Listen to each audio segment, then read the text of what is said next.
The morning smelled like salt and coffee, the way it always did at the beach house.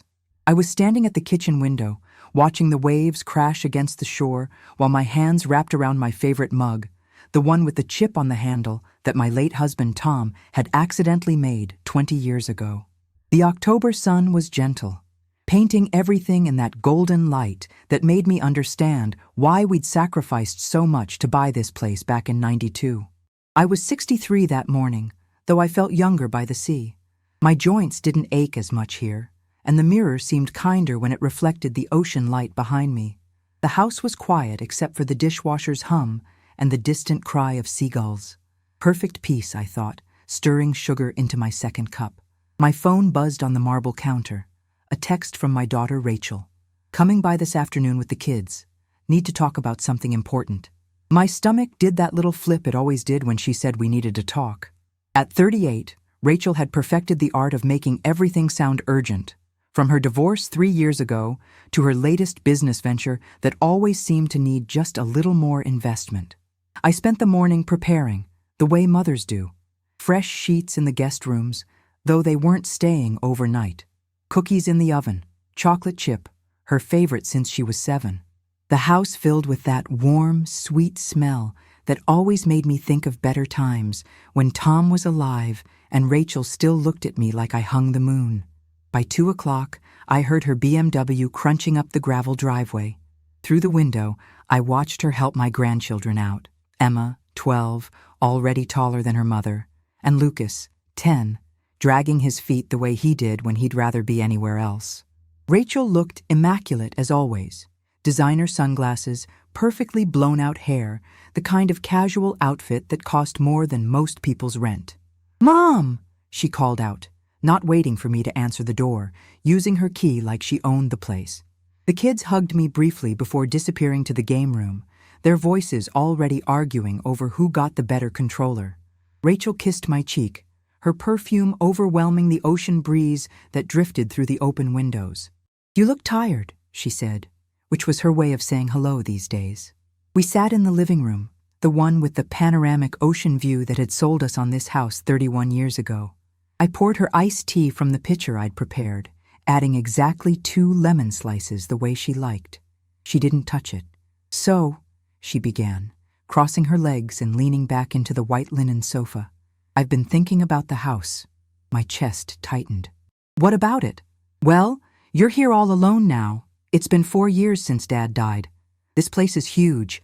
5 bedrooms, Mom, for 1 person." She gestured around like she was presenting evidence in court. "And the maintenance must be killing you.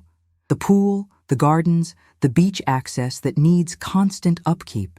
I watched her mouth move, but my mind drifted to Tom's workshop in the garage, still exactly as he'd left it, his reading glasses on the workbench next to an unfinished birdhouse. "I'm managing fine," I said quietly. Rachel laughed, but it wasn't warm. "Mom, be realistic. You're getting older. Last month you couldn't even figure out how to reset the Wi-Fi router. I had to drive 2 hours to help you. That's different. Technology and maintaining a home aren't they?" She pulled out her phone, swiping through something. "I've been looking at some beautiful retirement communities, places with people your age, activities, medical staff on site. You'd make friends. You wouldn't be so isolated." The word isolated stung. I wasn't isolated. I was at peace. There's a difference, though I didn't expect her to understand that. "Rachel, I'm not moving to a retirement community. I'm 63, not 93. She sighed dramatically, the way she used to when she was 16, and I wouldn't let her borrow the car. "Fine, but we need to talk about the house's future. It's worth what, $3 million now? Maybe more with the way beach properties have exploded? I haven't had it appraised recently." I did. She pulled out a folder from her designer bag. $3.7 million, actually. "Mom, do you understand what that means? That's generational wealth sitting here, gathering dust while you water plants and feed seagulls. If stories like this make you think too, subscribe. It's how we keep finding each other here." I stared at the folder in her manicured hands, something cold creeping up my spine. "You had my house appraised? Without telling me?" "Our house, Mom. This is the family estate. Dad would want what's best for all of us." She opened the folder, spreading papers across the coffee table Tom had built from driftwood. I've actually found a buyer. Cash offer, quick close. You could have the money in 30 days. The room seemed to tilt. Through the window, I could see Emma and Lucas on the beach now, their laughter carried by the wind. This was where they'd learned to swim, where we'd had 20 Thanksgivings, where Tom had taken his last breath holding my hand while watching the sunset. Rachel, this conversation is premature. I'm not selling. She leaned forward, and for a moment, I saw something in her eyes I didn't recognize. Mom, you're being selfish. Do you know what that money could do for Emma and Lucas's education? For my business? You're sitting on millions while your family struggles. Struggles? You drive a BMW. Your kids go to private school. Because I work myself to death, while you sit here in your beach palace watching the waves. Her voice had risen, sharp and cutting. God, Mom, you're just old now. You don't need all this. You probably don't even remember half the rooms exist. The words hung in the air between us like a physical presence. You're just old now. Each syllable seemed to echo off the walls that had heard her first words, her teenage heartbreaks, her wedding vows in the backyard. I stood up slowly, my knees protesting slightly, proving her point in a way that made me want to scream. I think you should go. Mom, don't be dramatic. I'm trying to help you. No, you're trying to help yourself to my home. I walked to the window, my back to her, watching the waves I'd watched for 3 decades. Please leave, Rachel. Take the children and go. I heard her gathering her things, muttering under her breath about stubbornness and living in the past. The folder remained on the coffee table like an accusation. The door slammed, rattling the pictures on the wall. Her graduation, her wedding, Emma's first birthday party on the deck. After they left, I sat in Tom's chair, the leather one that still smelled faintly of his cologne if I buried my face in it. The house felt different now, like something had shifted in its foundation. I picked up the folder she'd left, my hands trembling slightly. Inside were not just appraisal documents, but legal papers, powers of attorney, competency evaluation requests, plans to have me declared unfit to manage my own affairs. And there, at the bottom, a contract of sale with the buyer's signature already in place. The buyer was listed as an LLC, but in the fine print I saw it. Rachel was the managing member. She wasn't trying to sell my house. She was trying to steal it. My legs gave out. I didn't fall exactly. It was more like a slow crumble onto the kitchen floor, my back against the cabinet where I kept the good china we never used anymore. The papers scattered around me like white flags of surrender, each one revealing another layer of my daughter's betrayal. My chest felt too tight, like someone was sitting on it. I couldn't get enough air. The room spun, and for a moment, I thought I was having a heart attack. Maybe that would be easier, I thought. Tom wouldn't have let this happen. Tom would have seen it coming. But Tom was gone, and I was just old now, apparently. I don't know how long I sat there. Long enough for the afternoon sun to shift, casting long shadows across the kitchen. Long enough for my phone to ring 3 times, all Rachel, probably calling to manipulate me further. The sound of each ring made me flinch. When I finally stood up, my joints screaming in protest, I did what I always did when the world felt too heavy. I made tea. Earl Grey, Tom's favorite. My hands shook as I filled the kettle, water splashing onto the counter. Such a simple task, and I could barely manage it. Maybe Rachel was right. Maybe I was too old, too weak, too naive. No. I shook my head hard enough to make myself dizzy. I wouldn't let her voice become my inner narrative. I gathered the papers methodically, reading each one properly this time. The competency evaluation request was dated 3 weeks ago. 3 weeks. She'd been planning this while sending me cheerful texts about the kids' soccer games. The power of attorney documents would give her complete control over my finances, my medical decisions, my life. The worst part was the buyer's offer. It was insultingly low. $2.8 million for a property she'd just told me was worth $3.7. She was planning to pocket $900,000 from my home, from Tom's legacy, from the place where she'd taken her first steps. My phone rang again. This time it was my son Michael calling from Seattle. I almost didn't answer, but Michael had always been the gentler one. Mom? His voice was cautious. Rachel just called me. She's concerned about you. Said you had some kind of episode? Episode? I laughed, but it came out bitter. Is that what she's calling it? She said you kicked her out, that you were confused, paranoid. Mom, are you okay? I could hear his genuine worry, so different from Rachel's calculated concern. Michael, did you know about her plans? What plans? To have me declared incompetent, to sell the beach house. Silence. Then, what? Mom, that's… Rachel said you were getting forgetful, that the house was too much, but she never said anything about… She had it appraised without telling me. She has a buyer lined up, an LLC that she happens to control. My voice was steadier now, anger replacing shock. Jesus Christ! I heard him moving, probably pacing the way he did when he was upset. Mom, send me everything. Email me photos of all the documents, right now. As I photographed each damning page, my phone buzzed with texts from Rachel. Mom, I'm worried about you. Your reaction was concerning. Maybe we should talk to Dr. Patterson. I only want what's best for you. The kids are upset. They don't understand why Grandma was so mean. That last one made me want to throw the phone through the window. Using my grandchildren as emotional weapons. How had I raised someone capable of this? The house felt different as evening approached. Every room held memories that now felt tainted. The dining room where Rachel had announced her engagement, was that real joy in her eyes? Or was she calculating my worth even then? The deck where she'd cried after her divorce, seeking comfort and probably seeing opportunity in my vulnerability. I found myself in Tom's workshop, running my fingers over his tools, each one precisely placed. He'd built so much of this house's character with these tools, the built-in bookshelves, the window seats, the pergola where Rachel had gotten married. I'm sorry, I whispered to the empty room. I'm sorry I didn't protect what you built. My phone rang. Dr. Patterson, my physician for 15 years. Helen, I received a rather strange call from your daughter. She's requesting your medical records and asking about cognitive evaluations. I wanted to check in with you directly. Don't release anything to her, I said quickly. Please, there's a situation. I wouldn't without your consent anyway. But Helen, are you all right? You sound distressed. I'm fine. I'm angry. But I'm fine. My mind is clear, doctor. Probably clearer than it's been in years. After I hung up, I called my lawyer, James Morrison, who'd handled Tom's estate. He listened without interrupting as I explained everything. Helen, this is serious. She's trying to build a case for conservatorship. The fact that she's already got buyers lined up suggests she's been planning this for months, maybe longer.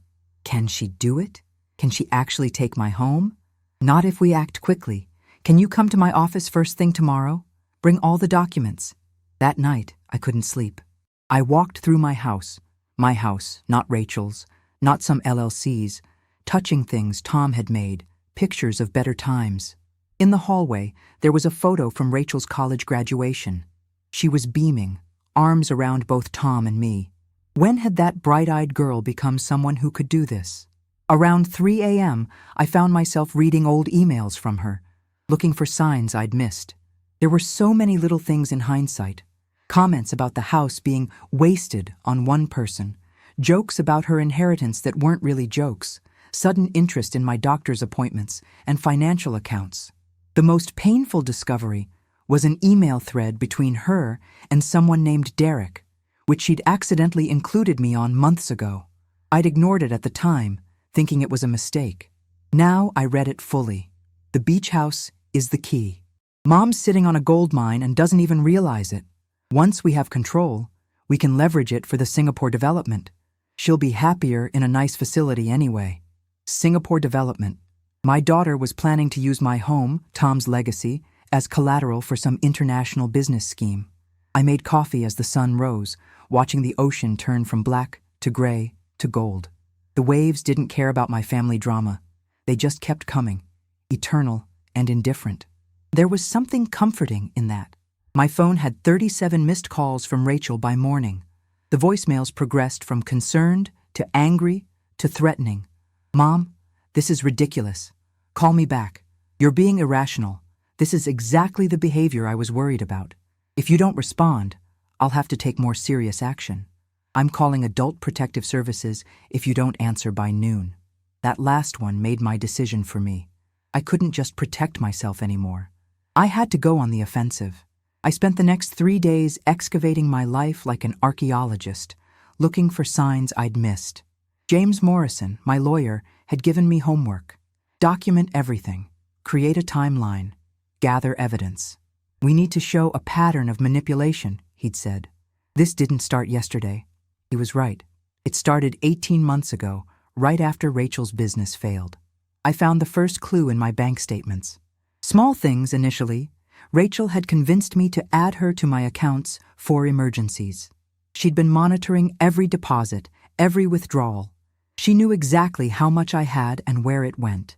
There were even small transfers I didn't remember authorizing, 500 here, 1,000 there, always just below the amount that would trigger my attention. The credit card statements were worse. A supplementary card I'd given her for groceries and gas showed charges at luxury hotels, high-end restaurants, business-class flights to Singapore. Singapore, where her mysterious development project was supposedly happening. I called the credit card company. The patient representative walked me through 2 years of statements. The total she'd charged? $87,000. Would you like to dispute these charges, Mrs. Coleman? Not yet, I said, printing everything. But please remove her as an authorized user immediately. As I answered their security questions, proving I was competent enough to manage my own finances, my phone buzzed with another text from Rachel. Mom, I'm really worried. Your neighbor, Mrs. Chen, called and said you haven't left the house in days. This isn't like you. Mrs. Chen. I looked out the window at her house, where she was conveniently watering her plants despite the forecast calling for rain. Rachel had recruited spies. I walked outside, making sure Mrs. Chen saw me. Beautiful morning, isn't it, Linda? She startled, nearly dropping her watering can. Oh, Helen, I didn't see you there. How are you feeling? Perfect. Why do you ask? Oh, no reason. Just neighborly concern. Did Rachel ask you to watch me? Her face flushed. I don't know what you mean. How much did she offer you, Linda? Or did she just spin you a story about her poor, declining mother? Mrs. Chen retreated into her house without another word. Another relationship poisoned by Rachel's manipulation. Back inside, I opened my laptop and did something I'd never done before. I logged into Rachel's email. She'd used my computer last month and saved her password. I'd planned to tell her about the security risk, but now I was grateful for her carelessness. The emails painted a picture of desperation and greed that took my breath away. The Singapore development was a scam, or close to it. She'd invested everything in it, borrowed against her own house, maxed out credit cards. She needed my beach house as collateral to secure more funding from increasingly suspicious investors. There were emails to her ex-husband. Once I have control of Mom's assets, I can pay you back for the kids' school. Just give me another month. To someone named Marcus. The old woman won't know what hit her. My lawyer says if we can establish a pattern of confusion, the conservatorship is basically guaranteed. The old woman. That's what I was to her now. But the email that broke my heart was to her friend Jennifer. I sometimes wish she'd just die already. It would be so much simpler. The house would be mine, no questions asked. But she's too stubborn to die, just like she's too stubborn to see she's past her prime. Have you ever felt that? When someone you love reveals they've been performing love while feeling contempt? I printed everything, my hands steady despite the tears streaming down my face. Then I found more. She'd been in contact with 3 different retirement homes, touring them on my behalf, putting down deposits with my forged signature. The phone rang. Michael. Mom, I've been looking into everything you sent me. This is Christ. I had no idea Rachel was capable of this. Neither did I. I'm flying out tomorrow. You shouldn't handle this alone. I'm not alone. I have James Morrison. You need family too. Real family, not whatever Rachel is. He paused. Mom, there's something else. I called Rachel, pretended I was on her side to get information. She's planning something for next week. She's got a doctor lined up, someone who'll say whatever she needs for the right price. She's going to try to have you involuntarily evaluated. My blood ran cold. Can she do that? If she claims you're a danger to yourself, maybe. Mom, you need to act fast. After we hung up, I sat in the living room watching the ocean. A pod of dolphins passed by, their fins cutting through the water in perfect synchronization. They knew who belonged in their pod and who didn't. Why hadn't I? Do you know what it feels like when the person you trusted most validates your worst fears about someone else you love? That evening, I did something I hadn't done in years. I went through Tom's papers. He'd kept everything in meticulous order in his study, a room I'd barely entered since his death. It still smelled like him, pipe tobacco and old books. In his desk, I found a letter addressed to me, dated a month before he died. My hands trembled as I opened it. My dearest Helen, if you're reading this, it means I'm gone and you're going through my things. Knowing you, it took you years to come in here. I hope you're okay. I hope you're not too lonely. There's something I need to tell you about Rachel. I've noticed things, patterns that worry me. The way she looks at the house, the questions about our finances, the subtle suggestions that we should plan better for her future. I didn't want to worry you, but I've made provisions. Check the safe behind the Monet print. The combination is our anniversary. There are documents there that might help you if she ever tries anything. Protect yourself, my love. Protect our home. It's not just walls and a view. It's our life's work, our memories, our love made tangible. Don't let anyone, not even our daughter, take that from you. All my love, Tom. Behind the Monet print, I found the safe. Inside were documents Tom had prepared, a trust that protected the house from being sold without my explicit, notarized consent. Video recordings of himself stating I was of sound mind. Financial records showing Rachel's previous attempts to manipulate money from him. He'd known. He'd seen what I'd been too blind to see. And he'd protected me even from beyond the grave. Rachel arrived at 10 a.m. sharp the following Tuesday, using her key like she still had rights to this place. I heard her BMW in the driveway, then her heels clicking on the hardwood floors Tom had installed himself over 3 weekends in 1995. "Mom?" she called out, her voice syrupy sweet. "Mom, where are you? We need to talk about your behavior last week." I was in Tom's study, surrounded by documents, my laptop open to her email account, James Morrison beside me, and a small digital recorder in my pocket. Michael had arrived from Seattle the night before and was waiting in the kitchen, out of sight, but within earshot. "In here, Rachel." She swept in wearing a cream-colored suit that probably cost more than most people's monthly salary, her face arranged in an expression of maternal concern that might have fooled me a week ago. "Mom, thank God you're—" She stopped when she saw James. "Mr. Morrison? What are you doing here?" "Your mother asked me to be present for this conversation," James said calmly. Rachel's face cycled through several expressions. Surprise, calculation, then back to concern. "Mom, this is exactly what I was worried about. You're getting paranoid. Calling lawyers for a family conversation? Sit down, Rachel. I don't think—" "Sit down." Something in my voice made her comply. She perched on the edge of Tom's leather chair, the one she'd always been told not to sit in as a child. "I know everything," I began. "The forged signatures, the retirement home deposits, the doctor you've paid off, the Singapore development that's hemorrhaging money, the fact that you've already spent $87,000 on my credit cards without permission." Her face went white, then red. "I don't know what you're talking about." I turned my laptop toward her.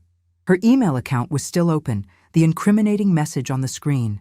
"The old woman won't know what hit her." "How did you— That's illegal. You hacked my email." "You saved your password on my computer, but we can discuss legality if you'd like." "James, would you like to explain what Rachel has done that's actually illegal?" James cleared his throat. "Fraud, forgery, conspiracy to commit elder abuse, identity theft. Would you like me to continue?" Rachel stood up abruptly. "This is ridiculous. You're obviously having some kind of breakdown. I'm calling Dr. Patterson." "Dr. Patterson already knows you tried to get my medical records illegally," I interrupted. "She's documented it. So has the bank, the credit card company, and 3 retirement homes who were very interested to learn that the signatures on their deposits were forged. You can't prove anything." "Actually, I can." I pulled out a folder. "Security footage from the bank showing you making withdrawals from my account while I was documented as being in Seattle visiting Michael. Emails where you discuss your plans to have me declared incompetent. Credit card records showing charges in Singapore while you told me you were at a local conference." Rachel's carefully composed face finally cracked. "You don't understand. I'm drowning. The business, the divorce, the kids' school. I needed help." So you decided to steal it? It's not stealing. That house, that money, it's family money. I'm your daughter. It would come to me eventually anyway. Would it? I pulled out another document. This is Tom's trust. He set it up before he died. It specifically prevents the house from being sold to or claimed by family members without my explicit, notarized consent. She snatched the document, reading frantically. This can't be legal. It's ironclad, James said. Tom was very thorough. Dad wouldn't do this to me. Your father, I said quietly, saw what you were becoming. He tried to protect me from you. That's when she exploded. The mask didn't just slip, it shattered completely. You selfish old bitch, she screamed. You're sitting on millions while I'm about to lose everything. My house is in foreclosure. The kids might have to change schools. And you're here, 1 foot in the grave, hoarding wealth you don't even need. So you thought you'd just take it? Yes, I thought I'd take it, because you're too old and stupid to manage it properly. You can barely work your phone. You talk to Dad's pictures. You're losing it, and everyone knows it. I talk to Tom's pictures because I miss my husband. That's grief, not dementia. Same difference. You're old, Mom. Old. Your life is over. Mine isn't. Emma and Lucas deserve that money more than you deserve to sit here watching dolphins and pretending you're not dying. Michael chose that moment to walk in. Wow, sis. Tell us how you really feel. Rachel spun around. Michael? What are you? Of course. Of course you'd take her side. You always were a mama's boy. I'm taking the side that isn't committing elder abuse, he said coldly. I've heard everything, by the way. Every vile word. This is entrapment. This is a family conversation, I said. The kind where truth finally comes out. Rachel turned back to me, tears streaming down her face, but they weren't tears of remorse. They were tears of rage. I gave up everything for you and Dad. I stayed close while Michael ran off to Seattle. I brought you grandchildren. I spent every holiday here. And this is how you repay me? You stayed close to monitor your investment, I said. You spent holidays here cataloging assets. You didn't give up anything for us. You were playing a long game that Tom saw through. I'm your daughter. No, I said, standing up slowly, feeling every one of my 63 years but standing tall anyway. My daughter died somewhere along the way. I don't know when exactly. Maybe during the divorce, when you realized money mattered more than love. Maybe before that. But the woman standing in front of me isn't the little girl who used to build sandcastles on our beach. That girl would be ashamed of you. She slapped me. Hard enough to snap my head sideways, hard enough that Michael had to grab her arm to stop a second swing. Get out, I said quietly, my cheek burning. Get out of my house. Leave your key on the table. This isn't over, she hissed. I'll contest the trust. I'll prove you're incompetent. You'll do nothing, James interrupted. Because if you pursue any action against Mrs. Coleman, we'll file criminal charges. The evidence we have would guarantee conviction. You're looking at potential jail time, Rachel. You wouldn't dare. The scandal would be entirely of your making, I said. Leave now or I call the police. She looked at each of us, her face ugly with rage. Then she threw her key on the table so hard it skittered off onto the floor. You'll regret this, she said. When you're dying alone in this museum, you'll regret choosing money over your own daughter. I'm not choosing money, I said. I'm choosing dignity. I'm choosing to not reward betrayal. I'm choosing to honor what Tom and I built together without letting you desecrate it with your greed. She stormed out, slamming doors hard enough to rattle the windows. We heard her car spray gravel as she peeled out of the driveway. Michael hugged me as I finally let myself cry. You did the right thing, Mom. Did I? She's still my daughter. Those are still my grandchildren's mother. She made her choices, James said gently. You're just responding to them. But the house felt different now. Every room held an echo of her fury, her hatred. The kitchen where she'd slapped me. The living room where she'd called me old and useless. The hallway where family photos now seemed like lies. That evening, Michael and I sat on the deck watching the sunset. The ocean didn't care about our family drama. The waves kept coming, eternal and indifferent. What are you going to do now? Michael asked. Something that will ensure she never gets a penny from me, I said, and something that will probably make her hate me forever. I think that ship has sailed, Mom. Maybe.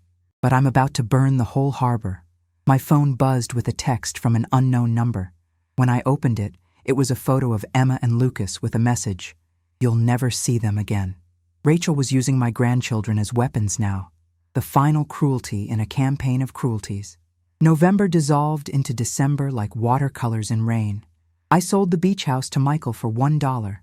The look on James Morrison's face when I told him my plan was almost worth the pain of everything else. "That's legal, but Rachel will contest it. Let her. The trust allows me to sell to anyone I choose at any price I choose.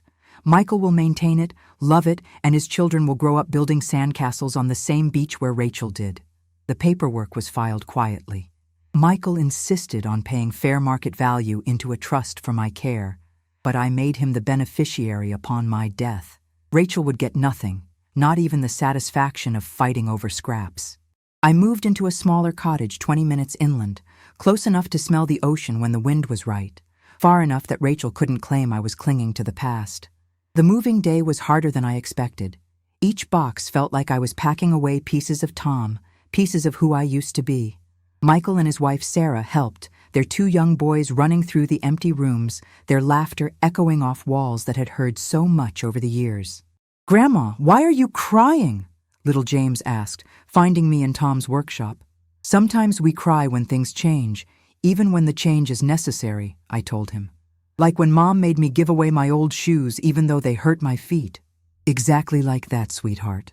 Rachel found out about the sale 3 days later. The voicemail she left could have peeled paint. "You sold it to Michael for $1? You vindictive old witch. That was my inheritance, my children's legacy.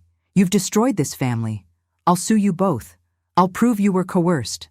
I deleted it without listening to the end. There were 17 more over the next week, each more vitriolic than the last. Then the letters from her lawyer started arriving. Threats of litigation, accusations of elder abuse by Michael, claims of mental incompetence. James Morrison handled them all with the patience of a saint and the precision of a surgeon. Christmas came like an unwanted guest.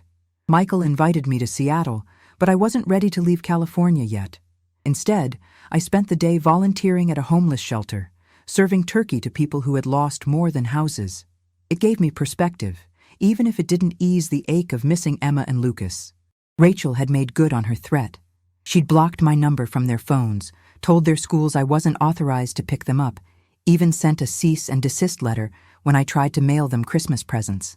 The gifts came back unopened, returned to sender, written in Rachel's handwriting. January brought lawyers and depositions. Rachel was challenging everything: the trust, the sale, my mental capacity. She'd hired an expensive firm, probably with money she didn't have, gambling everything on breaking me. But Tom had built his fortress well. Every document was airtight. The video testimonies he'd left were devastating to her case. One judge actually laughed when Rachel's lawyer tried to argue that selling property for $1 indicated mental decline. "Ma'am," the judge said, "parents have been giving preferential treatment to one child over another since Cain and Abel. It's not illegal to have favorites, especially when one child has demonstrated financial malfeasance." The word malfeasance made Rachel flinch. Her lawyer requested a recess. In the hallway, she cornered me. "How could you do this to me? I'm your daughter." "You're someone who shares my DNA," I replied. "But daughters don't try to steal their mothers' homes. Daughters don't wish their mothers dead." I was desperate. "You were greedy. There's a difference." February was when the investigation started. The IRS became interested in Rachel's Singapore dealings. The state bar began looking into the lawyer she'd hired to help with the conservatorship scheme. The retirement homes wanted their deposits back. The house of cards she'd built was collapsing, and she was trying to pull me down with it. But I was building something new. The cottage was becoming home. I painted the walls the color of sea glass, hung Tom's photos in the hallway, planted a garden that would bloom in spring. I joined a book club, started taking pottery classes, adopted a cat named Winston, who liked to sleep on Tom's old chair. Michael visited monthly, bringing his boys. They didn't replace Emma and Lucas, but their laughter helped fill some of the silence. Sarah taught me to use video calls properly, and suddenly I was connected to a world I'd been missing. "You seem happier, Mom," Michael said during a March visit, lighter somehow. "I'm not carrying Rachel's expectations anymore," I told him. It's amazing how heavy other people's greed can be. The legal battles continued, but they felt distant now, like thunder from a storm passing out to sea. James kept me informed, but handled most of it without my involvement. Rachel was hemorrhaging money she didn't have on lawyers who couldn't win an unwinnable case. In April, I got an unexpected call. Emma, my granddaughter, had borrowed a friend's phone. "Grandma." Her voice was small, uncertain. "Are you okay?" "Oh, sweetheart, I'm fine. Are you okay?" "Mom says you hate us now, that you chose Uncle Michael over us." "That's not true, Emma. I love you and Lucas more than words can say. Your mom and I are having adult problems, but they have nothing to do with my love for you. She says you sold our beach house, the place where we had all our summers. I did sell it, but to Uncle Michael. You can still visit there anytime he says it's okay. Mom says we're never allowed to go there again. She says we're never allowed to see you again." My heart broke cleanly in half. "Emma, you're 12 now, old enough to understand that sometimes adults make mistakes. Your mom is angry with me, and she has reasons, even if I disagree with them. But that anger won't last forever. She cries a lot," Emma whispered, "and we might have to move. She says it's your fault. Change is hard for everyone, but you and Lucas will be okay. You're strong, like your grandfather was. I miss you, Grandma." "I miss you too, sweetheart. Every single day." The line went dead. She'd probably been caught. I wouldn't hear from her again for months. May brought resolution of sorts. Rachel's lawsuits were dismissed with prejudice. She was ordered to pay my legal fees, which of course she couldn't. Her own house went into foreclosure. The Singapore investment collapsed completely, taking several other investors down with it. She was facing potential criminal charges for fraud. Michael called me with updates I didn't want to hear but needed to know. She's moving in with her friend Jennifer. The kids are enrolled in public school for next year. She's declaring bankruptcy. Part of me wanted to feel vindicated. The part that was still her mother just felt hollow. I started seeing a therapist in June. Dr. Elaine Winters, a woman my age who'd also been through family estrangement. "You're grieving," she told me. "Not just the daughter you lost, but the daughter you thought you had. I keep wondering where I went wrong. Maybe you didn't. Maybe she made choices that had nothing to do with your parenting and everything to do with her own character. But I raised her. You raised Michael too. Is he trying to steal from you?" The logic was sound, but mother's guilt doesn't respond to logic. By July, I'd found a rhythm. Morning walks on the beach near my cottage, pottery class on Tuesdays, book club on Thursdays, video calls with Michael's family on Sundays. I was building a life that didn't revolve around what I'd lost. Then Rachel showed up at my door. She looked different, thinner, older, wearing jeans and a t-shirt instead of her usual designer armor. No BMW in the driveway. She'd taken an Uber. "I'm not here to fight," she said when I opened the door. Can we talk?" I let her in. We sat in my small living room, the silence between us heavy with everything that had happened. "I lost everything," she said finally. "The house, the business, my reputation. The kids barely talked to me." I waited. "I blamed you for so long. Hated you for choosing Michael, for protecting yourself instead of helping me. I would have helped if you'd asked honestly. Instead, you tried to take." "I know." She looked out the window at my small garden. "Dad knew what I was becoming, didn't he? He saw things I was too hopeful to see. I found one of his letters when I was packing. He said he was disappointed in who I'd become, but that he still loved me. How is that possible? Parents love their children even when they don't like them very much." She started crying then. Not the manipulative tears I'd seen before, but real, ugly crying. "I'm sorry, Mom. I'm so sorry.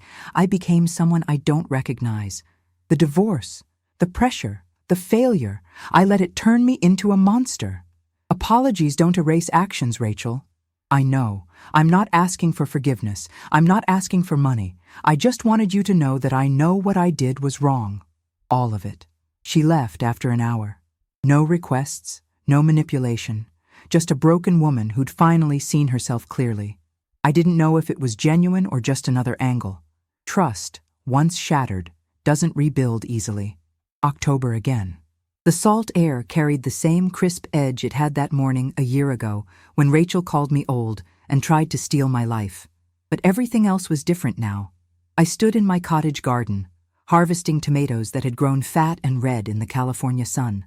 The morning light was gentle, golden, nothing like the harsh fluorescent of the retirement home Rachel had tried to put me in. Winston the cat wound around my legs, purring his approval of the day. My phone buzzed. A text from Emma. "Grandma, Mom says I can visit you this weekend if you want." If I want. As if there was any question. The year had changed all of us, carved away pretense, and revealed who we really were underneath. I'd discovered I was stronger than I knew. Rachel had discovered she was weaker than she'd pretended. And the children, they'd learned that adults could fail them in spectacular ways, and that love could be both weapon and shield. I'd seen Emma and Lucas 3 times since Rachel's apology visit. Supervised meetings at first, awkward affairs in neutral locations with Rachel hovering like a wounded bird. But gradually, the ice had thawed. Not melted entirely. Some things leave permanent frost, but enough that conversation could flow again. "She's different," Emma had told me during our last visit. "Sadder, but nicer. She doesn't yell about money anymore." The doorbell rang, interrupting my garden meditation. Michael stood there with coffee and pastries from my favorite bakery. "Thought you might want company for your anniversary," he said. I'd forgotten. Today was exactly 1 year since the confrontation in Tom's study. We sat on my small porch, so different from the sprawling deck of the beach house, but somehow more mine. The cottage had become a sanctuary, decorated with only the things that brought joy, not the accumulation of decades. "Any regrets?" Michael asked. "About selling the house?" "None." "About how it happened?" "Many." "Rachel's been asking about you," he said carefully. "She wanted me to tell you she's been sober for 6 months." I hadn't known she'd been drinking. Another secret, another layer of the tragedy. "She's going to AA, therapy twice a week. The kids seem more stable." "That's good," I said, meaning it. Her recovery didn't erase the betrayal, but I could wish her well from a distance. "She also wanted me to give you this." He handed me an envelope, worn from being carried around. Inside was a check for $5,000 and a note. "First installment. I'll pay back everything I took, even if it takes the rest of my life. This isn't about forgiveness. It's about accountability. $5,000 from someone who'd lost everything. It must have taken her months to save it. "I can't cash this," I said. "She knew you'd say that. She said to tell you that if you don't, she'll just keep sending them until you do." That afternoon, I drove to the beach house. Michael's house now. He and Sarah had made subtle changes. New paint in the kitchen, a playground where Tom's workshop used to be, toys scattered on the deck. The house was alive again with children's laughter, the way it had been when Rachel and Michael were young. Sarah was pregnant with their 3rd child. They'd asked me to help choose names. "If it's a girl, we're thinking Helen," she said, hand on her growing belly. "Helen, or maybe Grace." "Don't name her after me," I said. "Let her be her own person from the start." I walked down to the beach, the same stretch of sand where I'd taught both my children to swim.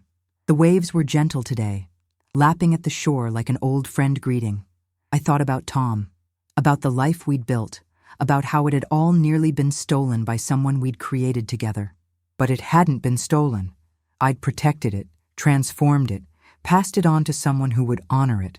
The cottage had taught me something the beach house never could. I didn't need vast spaces to be whole. I didn't need millions in the bank to be secure. What I needed was integrity, the knowledge that I'd stood firm when tested, that I'd chosen difficult truths over comfortable lies. That evening, Emma arrived for her visit. She was 13 now, taller, more serious than a year ago. We made dinner together. Tom's famous spaghetti sauce, the recipe I'd taught Rachel who'd never taught Emma. "Mom says you're brave," Emma said suddenly, stirring the sauce. "She says you did what she couldn't. You chose truth over family peace." "Family peace built on lies isn't really peace," I said. "It's just delayed disaster." She also says she was a terrible daughter. She was a daughter in pain who made terrible choices. There's a difference. "Do you think you'll ever forgive her?" I considered the question. Forgiveness isn't a switch you flip. It's more like erosion. Little by little, the anger wears away. What's left might not be love like before, but maybe it can be something. Understanding, perhaps, or just absence of hate. Emma stayed the weekend. We visited the pottery studio where I was getting quite good. the book club where everyone fussed over her, the beach where we collected shells. Normal grandmother things that had seemed impossible a year ago. Sunday morning, Rachel came to pick her up. She stood at my door, uncertain, so different from the woman who used to sweep in like she owned the place. "The garden looks beautiful," she said. "Thank you. Would you like some tomatoes? I have too many." She accepted the bag of vegetables like it was a peace offering, which maybe it was. "Emma says you're teaching her to cook." Someone should. Life skills matter more than inheritances. She flinched but nodded. "I'm learning that." As they drove away, Emma waved from the window, and Rachel raised her hand in what might have been goodbye or might have been acknowledgement of everything between us. That night, I sat in Tom's old chair with Winston purring on my lap, looking through photo albums. There was Rachel at 5, missing her front teeth, grinning at the camera. Rachel at 16, rolling her eyes but smiling at some dad joke Tom had made. Rachel at her wedding, radiant with hope that would later sour. I couldn't change who she'd become, but I could choose how I responded to it. I'd chosen strength over submission, truth over comfortable lies, dignity over degradation. The beach house was gone from my life, but not from my heart. It lived on in Michael's care, in his children's laughter, in the memories that no one could steal. The cottage was mine. Smaller, simpler, but entirely mine. I thought about Tom's letter, his warning, his protection from beyond the grave. He'd known I was strong enough to face this. He'd trusted me to protect what we'd built together. "I did it," I whispered to his photo on the mantel. "I protected our legacy. Not the way we planned, but the way it needed to be done." Outside, the October wind carried the salt smell of the sea, eternal and unchanging. Inside, Winston purred. The clock ticked, and life went on. Different than before, harder in some ways, but authentic in a way it hadn't been when I was supporting Rachel's illusions. My phone buzzed with a text from Michael. "Mom, the boys want to know if you can teach them to make Grandpa's spaghetti sauce next weekend." "Tell them yes," I texted back. "Tell them Grandma will teach them everything." The next generation would know the recipes, the stories, the truth.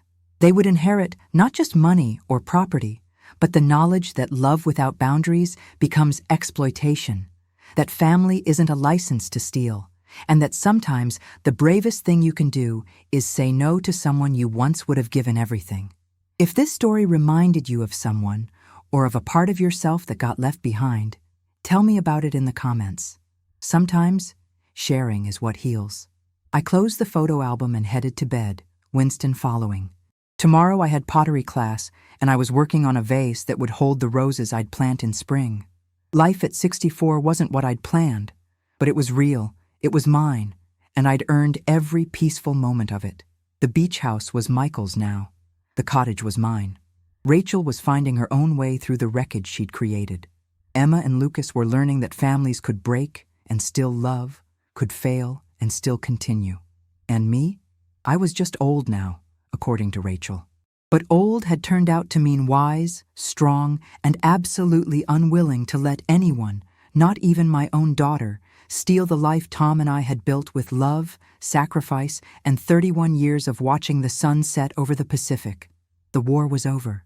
I'd won by refusing to lose myself, and that, more than any house or bank account, was the true inheritance I'd leave behind.